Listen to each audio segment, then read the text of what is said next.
Buen día, mi nombre es Carol Natalia Blanco Gallego y este es un recuento histórico de lo que ha sido mi práctica pedagógica hasta el día de hoy. Las prácticas pedagógicas que tenemos en la Universidad Minuto de Dios se dividen en dos, la práctica formal y la práctica informal. La práctica formal yo la estoy llevando a cabo en el Colegio Nueva Constitución. Este queda ubicado en la localidad de Engativá, barrio Garcés Navas. Este es un barrio estrato 3, aunque dentro de su comunidad educativa tiene niños desde estrato 0, 1, 2 y 3. Por su parte, la práctica informal la estoy realizando en la Fundación Búsqueda y Rescate. Es una fundación que queda en la localidad de Suba y que acoge a niños que están en estado de vulnerabilidad porque sus padres trabajan todo el día, entonces están expuestos a los peligros de la calle y de crecer solos en sus casas o no tienen una persona mayor que esté a cargo de ellos. El proceso de práctica pedagógica se inicia en enero de este año en el Colegio Nueva Constitución, donde fuimos con todos nuestros compañeros que hacemos parte de esta comunidad a hacer una presentación junto con el rector, la coordinadora y los docentes, los cuales nos iban a delegar nuestras funciones. En el colegio no existe la figura de docente de educación física, así que el que iba a ser un proceso de observación en un inicio se convirtió en un proceso de implementación de nuestros conocimientos en pro de la clase de educación física. Por tanto, nos designaron a cada uno de nosotros un grado, en mi caso el grado 401 de la jornada mañana, para que fuera yo la encargada, junto con una compañera llamada Fernanda, de dictar las clases de educación física en el horario en el que a los niños les correspondía. De esta manera nosotros hacíamos nuestro proceso de observación cuando los niños tenían otras clases de otras materias, y nosotros poníamos en práctica y hacíamos todo el proceso de planeación y ejecución de la misma en el horario de la clase de educación física de los niños.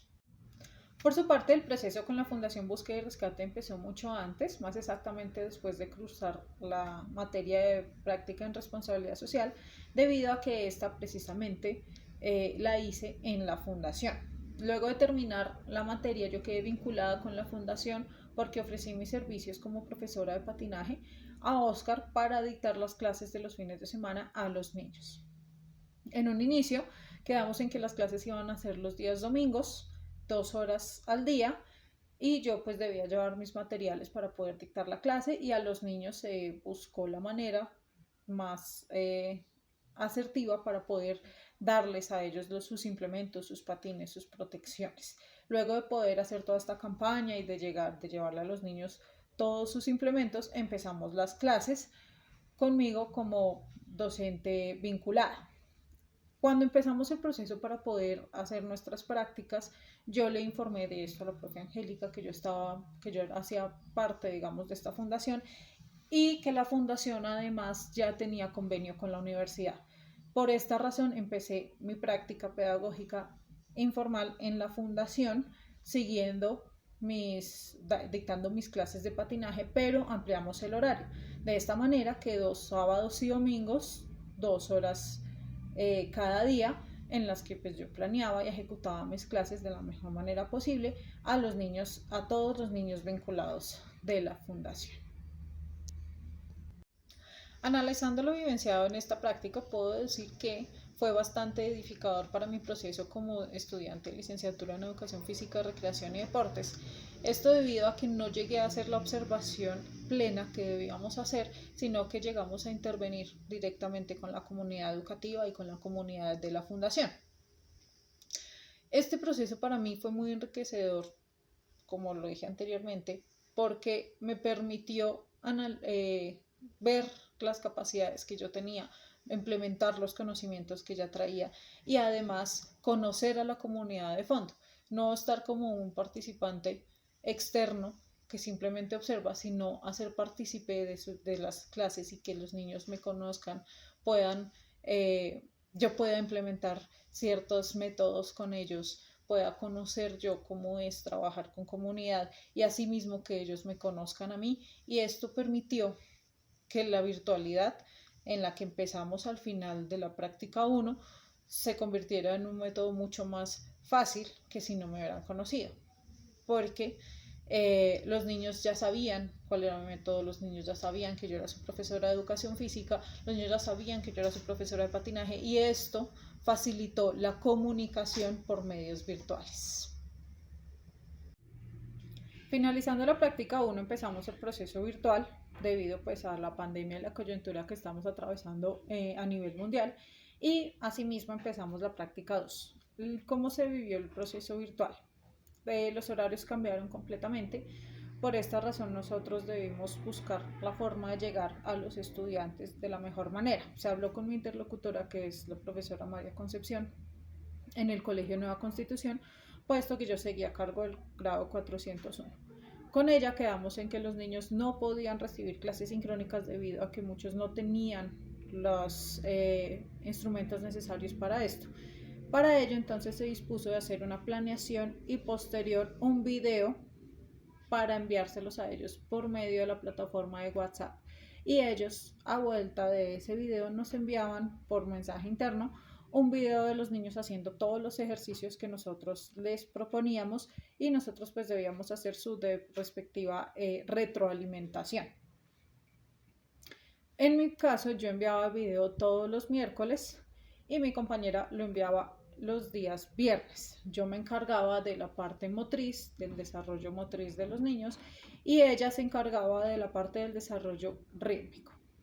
En la fundación el proceso fue muy parecido. Hablé con Oscar, y debido a que los niños igual están en condición de vulnerabilidad y además en condiciones económicas no muy favorables, los niños no tienen los instrumentos, el internet ni los elementos tecnológicos para poder recibir una clase sincrónica. Entonces se decretó que yo les enviaba un video semanal igual con su respectiva planeación anticipada a este. En este caso, los niños, precisamente por no tener los medios para poder hacerme llegar los videos, no había una retroalimentación, sino que solamente él les hacía llegar los videos a los niños y quedaba de forma autónoma el trabajo, que ellos siguieran o no pues las actividades propuestas. Este proceso de virtualización realmente fue un poco duro para nosotros como docentes, y también para los estudiantes, debido a que, pues, como le dije anteriormente, muchos no cuentan con los elementos tecnológicos ni las herramientas para poder llevar a cabo las clases de la mejor manera. Además, dictar una clase como la educación física no es fácil por un medio virtual en el que los niños no tienen contacto unos con los otros y muchos no cuentan con los materiales necesarios. Entonces, planear una clase sin materiales, sin contacto físico, es bien complejo, pero esto nos ayudó mucho a elevar nuestra creatividad, a salir, a pensar más allá de una burbuja de del imaginario de lo que es la clase de educación física. Y pues sinceramente me parece que fue algo muy edificador, porque fue algo totalmente fuera de contexto, que me ayudó a darme cuenta que tengo habilidad para hacerle variantes a las actividades que ya conozco y para crear nuevas en las que los niños se sientan cómodos, a gusto, y además puedan aprender y desarrollar un poco las habilidades motrices que tanto necesitan. La práctica 3 inició con un pequeño foco de esperanza de volver a la presencialidad. Sin embargo, pues esto hasta el momento no ha sido posible, y por tal razón nos ha tocado adaptar la propuesta que teníamos en mente y que habíamos planteado para implementar en esta práctica a la virtualidad. Esto ha sido un poco complejo, no es un proceso fácil, pero no es inalcanzable. Se cuenta con el apoyo de los docentes del colegio. Mi propuesta va enfocada a los juegos tradicionales y es una propuesta llevada para los docentes para que puedan implementar en sus clases con los niños por medio de juegos tradicionales, y asimismo yo implementarla en mis clases.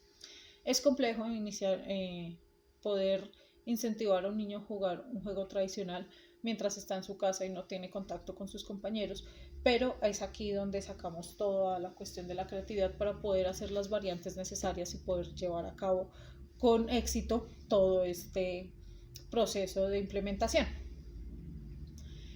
Para esta práctica continuamos con la virtualidad, pero en mi caso logramos hacer clases sincrónicas, o sea, ya no solo por videos, sino poder hacer una clase sincrónica en la que podamos retroalimentar a los niños y demostrarles que podemos estar en contacto, así sea por medios virtuales. Esto ha favorecido muchísimo la clase de educación física, tanto para mí como docente en la parte de la planeación, como para los niños en la parte de llevar a cabo su clase, pues se nota que se divierten más, les gusta más y has tenido una gran acogida a pesar de que solo llevamos 2 clases en esta modalidad. En la fundación no logramos concretar videos sincrónicos ni sesiones sincrónicas debido a que definitivamente los niños no cuentan con los recursos suficientes para poder hacer parte de una clase de estas. Por esa razón optamos por seguir enviando los videos y estamos buscando la forma de hacer las clases en vivo por YouTube para que los niños la sigan y los que no puedan hacerlo la vean en la hora que les quede más fácil. Esto debido a que pues como no tienen un recursos tecnológicos digamos tan avanzados, al enviarles los videos por WhatsApp muchos no pueden descargarlos o no tienen el espacio suficiente en sus dispositivos y pues esto pues, no ayuda a que los chicos tengan su clase con normalidad. En general, el proceso de práctica se ha llevado de una manera acorde y edificadora para mi proceso como futura docente de educación física, recreación y deportes. El hecho de que al inicio llegáramos directamente a implementar y a estar con la comunidad como docentes y no hacer la observación nos ayudó muchísimo, sobre todo para esto que ocurrió después, que fue la virtualidad. Como lo dije anteriormente, esto ayudó a que los niños nos conocieran, se dieran cuenta de cómo son nuestros procesos, de cómo son nuestras metodologías, de qué es lo que les vamos a enseñar y por eso hubo tanta acogida a las clases que nosotros les enviamos. Si nosotros hubiéramos hecho un ejercicio de solo observación, no hubiéramos tenido la acogida que tenemos ahora porque los niños estarían tratando con una persona totalmente desconocida para ellos y eso pues no es bueno, menos en un ambiente virtual en el que no hay un contacto directo. Por otra parte, se nota muchísimo la diferencia entre la presencialidad y la virtualidad, pero esto nos abrió mucho la mente. Esto me ayudó muchísimo a ser más creativa y a darme cuenta que tengo la posibilidad y la grandeza, digámoslo así, por... No, para... Por otra parte, el cambio de la presencialidad a la virtualidad nos abrió el contexto, nos abrió nuestra zona de confort y nos sacó a tomar nuevas medidas, nuevas formas de enseñar. Nos dio cuenta que sí podemos llevar a cabo una clase de educación física de forma virtual y que tenemos la capacidad y la creatividad para poder planear y lograr con éxito los objetivos que queremos con los niños. A los niños les hace falta mucho esta clase porque pues en las otras están pegados generalmente al computador o a las guías, están escribiendo todo el tiempo en la casa y esto les sirve como un momento para despejarse y para jugar.